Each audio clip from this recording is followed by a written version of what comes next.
Around Dodge City and in the territory on west, there's just one way to handle the killers and the spoilers, and that's with a U.S. Marshal and the smell of Gunsmoke.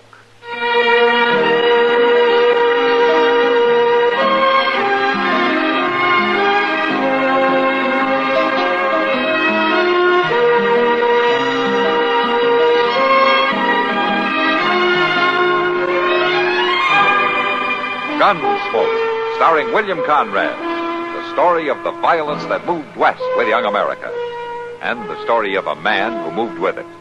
I'm that man, Matt Dillon, United States Marshal. The first man they look for and the last they want to meet.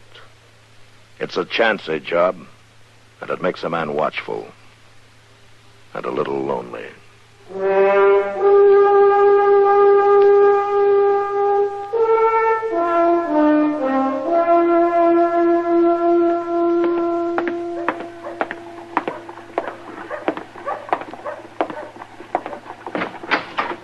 Well, Matt, you here? Yeah, I'm here, Doc.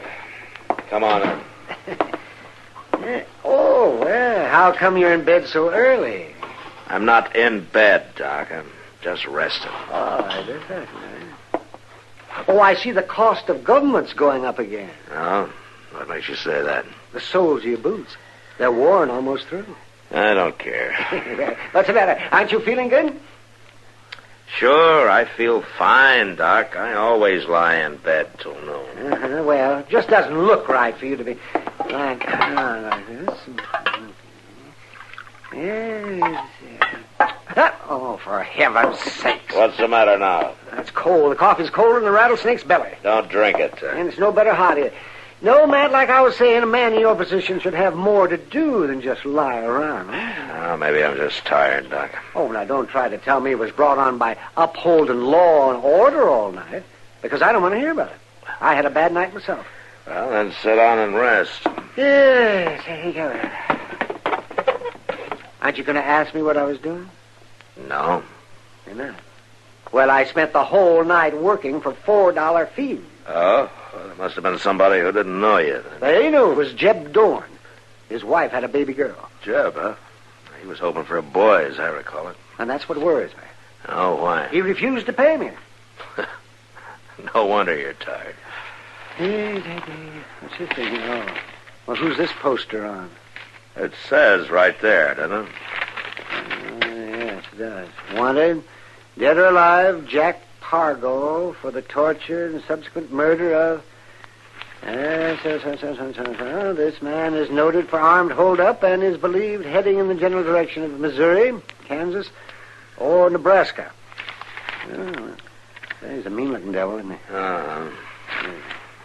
Well, I can see that he'll certainly find his comeuppance if he sticks his head in Dodge City. Well, I'll tell you, Doc, I'll worry about that if he comes here. Huh? Oh, well, that gives me a nice, safe feeling. Marshal, here is he. Yeah, I'm the Marshal. I say, Marshal Proudfoot, hereabouts is he? Marshal Proudfoot? Huh? No, neither one. I'll say neither one of you ain't the Marshal, I can tell. I'm his pa. I'd know him anywhere. Doc, Yeah? go find Chester, will you? Sure, Matt. No need to get up. Just come see my boy, Marshal Chester Proudfoot. Made good somehow, he did. Chester never was one of my brightest boys. 11 boys I had, I remember. Say, I ain't shook a hand here yet. What's your name, sonny? Dillon, Matt Dillon. Ditto? A funny name for a man. I knew a man one time had the name of Hairgrove. Hairgrove. I thought that was the funniest up till now, but ditto. Doc, you better go get Chester. Who's that fella? Well, that's Doc Adams. Nice to know you, sir. Saying something, is he? I said it's nice Now, to know. my name is Wesley Proudfoot. Sire to Marshal, turns out. Yes, sir. 11 boys I had. Chester was nowhere near the brightest. No, sir, he'd rate about number 9 there. That's very interesting, Mr. Proudfoot. Chester bordered on being ignorant, I'd think. Oh, no, I look, can't imagine how he ever got to be a marshal. Chester Wesley Proudfoot, Marshal of Dodge City. Look, Mr. Proudfoot. They named all them boys with the middle name of Wesley after me, they did. Hoped at least one of them would mount something like me. What'd you say his name was? It's Adams. Dr. Adams. Doctor Adams. Horse or people? What? What's the matter with you? I say, do you doctor horses or people? Yeah, people. Oh, well, it's too bad for you. I wouldn't never let a people doctor work on me, and I got a great many things wrong with me, too. Hey, where's Chester? Why, he's out getting the mail for me. Well, good for him. Got spunk. Probably running down some of them bad men he always writes about. Used to have an assistant named Dillon working for him. Whatever become of him? Dillon, that's me, Mr. Proudfoot. Matt Dillon, that's me. Oh, yeah. Well, you do a fair job, according to Chester. Says he can usually depend on you. Well, that's very nice of him. Look, Mr. Proudfoot, maybe you should know something. Hello, Doc. Chester? There wasn't none too much mail, Mr. Dillon. Forget it, Chester. What?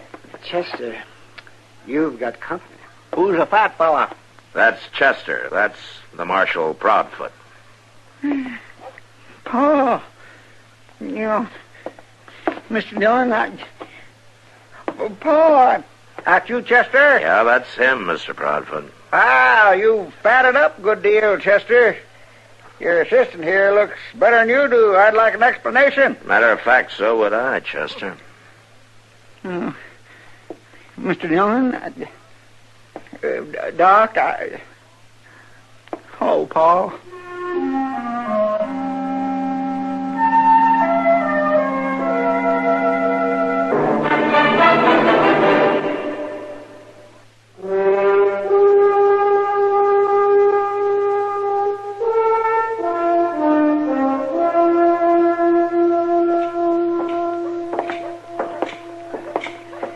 What are you going to do about it, Matt? Do about what, Doc? Chester. Telling his father that he's the marshal. What can I do? Well, not going to let him get by with it, are you? I don't know, Doc. Wait a minute, Matt. Wait, no, Matt, no. Let me by. Oh? An assistant doesn't make too much, you know. Easy, Doc. Hello, Doc. Matt. Hi, Kitty. Doc, you're looking pretty strange today. How come? Tell her, Matt. You tell her, Doc. You're the one looking strange. Well, come on. Somebody tell me. Sit down. Thank you. Have you seen Chester, Kitty? No, why? Yeah, we may never see him again. What? What happened? Not much, really, but I'm sure he wishes he was dead right now. Oh, what's this all about? Chester's father came to town today. Well, what's so terrible about that?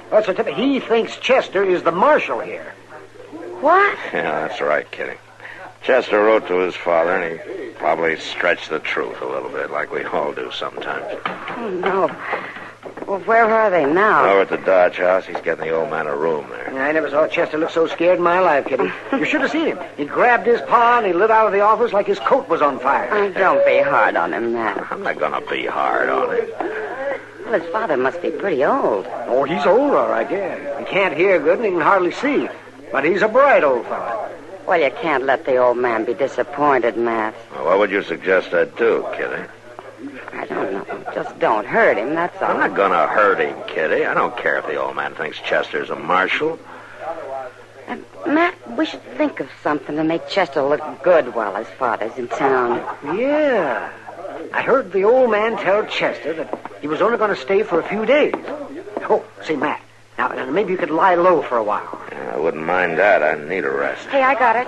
Why don't you get somebody to pretend to hold up and then let Chester play marshal and take him in? You can turn him loose when his father leaves. Oh, now, Kitty, I couldn't do a thing like that. Well, something's got to be done, Matt. Yes, did you? I could put you to bed, Matt. What are you talking about, Doc? Yeah, you get sick and I'll examine you and say that you've got a rare blood disease and you have to go to bed for a few days. It might work, Matt. Oh, you can't let that old man go away thinking Chester's been lying to him all this time. No. We'll get Moss Grimmick to stage a fake holdup, you see? Then we'll come and get Chester, and right in front of his father, he'll capture the bandit. You're the one with a rare disease, Doc, and it's not in your blood, it's in your brain. Oh, do it, Matt. You got to. No, I don't got to. I don't want any part of a fake holdup. Now, you just get that out of your head. Oh, Matt. Well, I'm going back to the office. Oh, sure, go ahead. Yeah, go ahead. Ruin an old man in his last days. What do you think, Doc? Ed, Oh, Matt'll come around all right, Kitty. He always does. I'll go talk to Moss Grimmick and have it all set.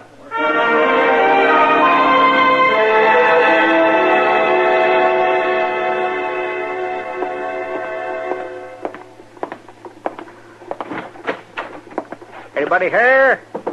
I say, anybody in here with you? Oh, there you are, Dillon. Took to your bed kind of early, didn't you? It ain't but 4 o'clock. Hello, Mr. Proudfoot. Where's Chester? Yes. Well, I guess you got such a dead little town on your hands you can do that, you and Chester. I say, where is Chester? Saying something? I said, where's Chester? Don't yell like that. Hurts my ear pans when you bellow around like that. You got a pretty big voice on you there, Dillon. What's the matter with you? Feeling poorly, are you? I say feeling poorly, are you? I feel terrible. Too bad.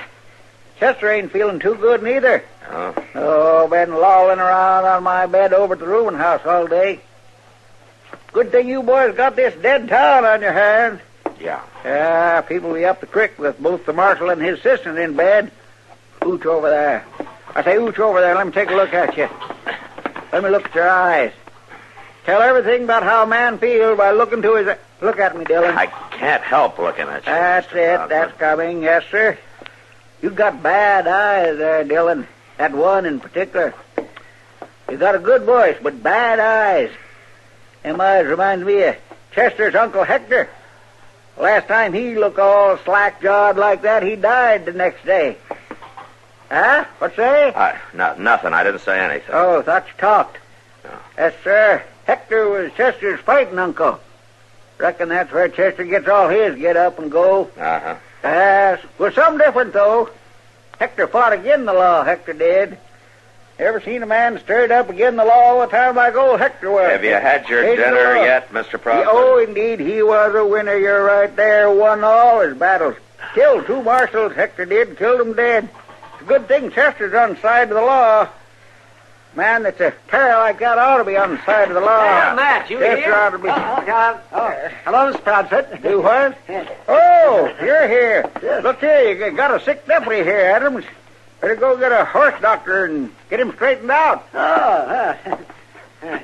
What are you doing in bed, Matt? I'm in bed because I'm sick, Doc. Did you ever hear of anything like that? You're sick? Uh-huh. You are, Matt? Oh, say, that's fine. Yeah, well, I figured you'd think so. Doc, would you do me a favor and take Mr. Proudfoot out to dinner? Anything, just get him out of here. Yeah, sure, Matt. You bet. Oh, see, your eyes look kind of beady there. Yeah, well, we've been through all that. Well, if I didn't know that, I'd say that you had a fever. Adams, I say you got a sick boy there, Adams. Doc, would you go right now? Yeah, okay. Oh, sure. Mr. Proudfoot, you come with me. Very sick. Come with me, Mr. Proudfoot. I'll take you to dinner. Yeah, dinner? No, too early for dinner. Take a little glass of Dutch water with you, though, but don't let on Chester, will you? Yeah, sure. I'll see you later, Matt, and I'll let Kitty know you're with us. Oh, fine, Doc. Good. Yeah. You let Kitty know I'm with you. Yes, you just fine. go. Yes, sir, Adams. That boy there is sicker than a pig. Let Kitty know I'm with you. Doc! Doc, you come back here!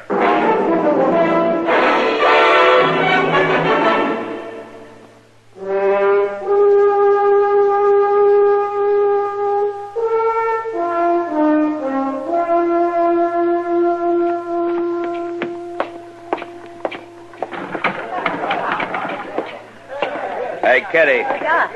Where's Doc? I don't know, Matt. He was here a little while ago. Why? Well, I've wasted a half hour looking at all the eating houses for him. He's got Chester's father with him. I got to stop him. Stop him from what? From that fool idea that you and he had. What do you mean, fool idea? Doc came by and said it was on, that you were playing sick in bed. Kitty, I was in bed because I really was sick, and I still am sick. Have you and Doc lost your senses? Well, we're just trying to help Chester, that's all. Now, look, what if somebody else sees that hold-up Moss Grimmick is staging? How do they know that he's just playing games? Huh? Doc and I aren't going to let anybody get hurt, Matt. And you know Chester, he'll play along all the way. That's exactly what I'm afraid of. Oh, Kitty. All set, Kitty. Hello, Matt. Oh, you're on your feet for the fun. You call this thing off right now, Doc. Oh, no, it's too late, Matt. Chester and his father are up at the Dodge House, and exactly 3 minutes from now, Moss Grimmick is going to rush up there and say there's a hold-up at the livery stable. And I'm putting a stop to it before somebody gets... What's that?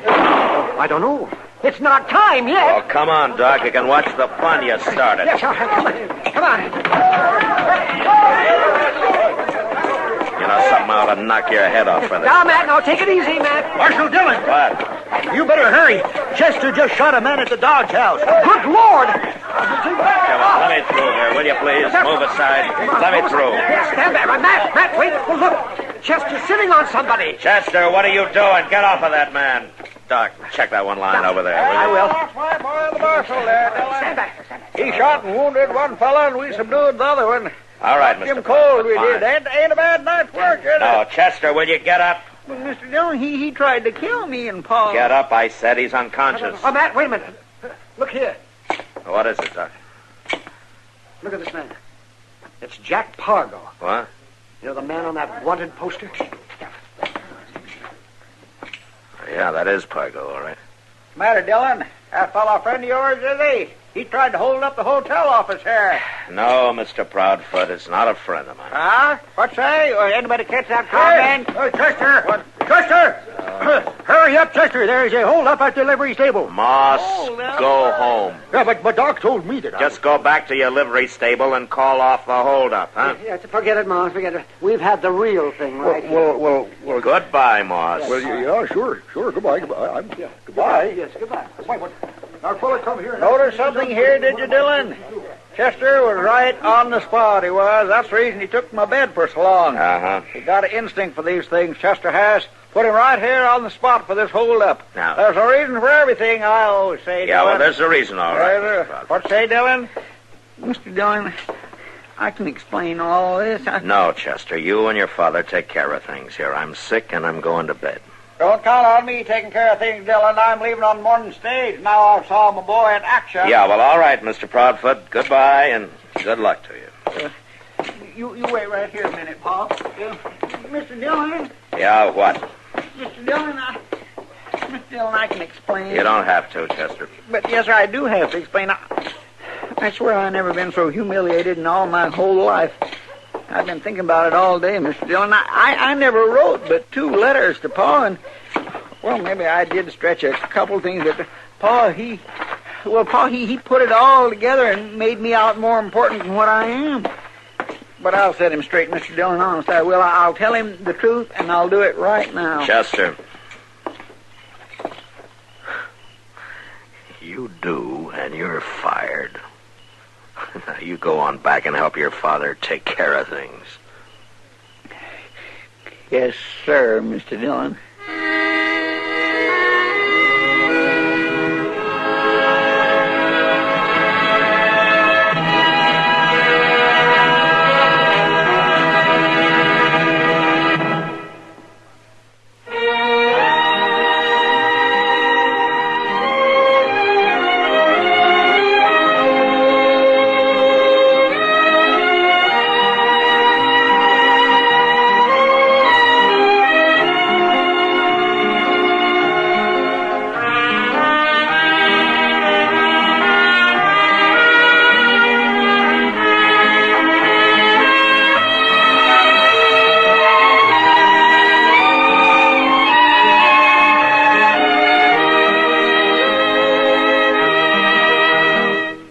Gunsmoke. Produced and directed by Norman McDonald. Stars William Conrad as Matt Dillon, U.S. Marshal. Featured in the cast were Parley Bear as Chester, Howard McNear as Doc, and Georgia Ellis as Kitty. George Walsh speaking. Join us again next week for another specially transcribed story on Gunsmoke. This is the United States Armed Forces Radio and Television Service.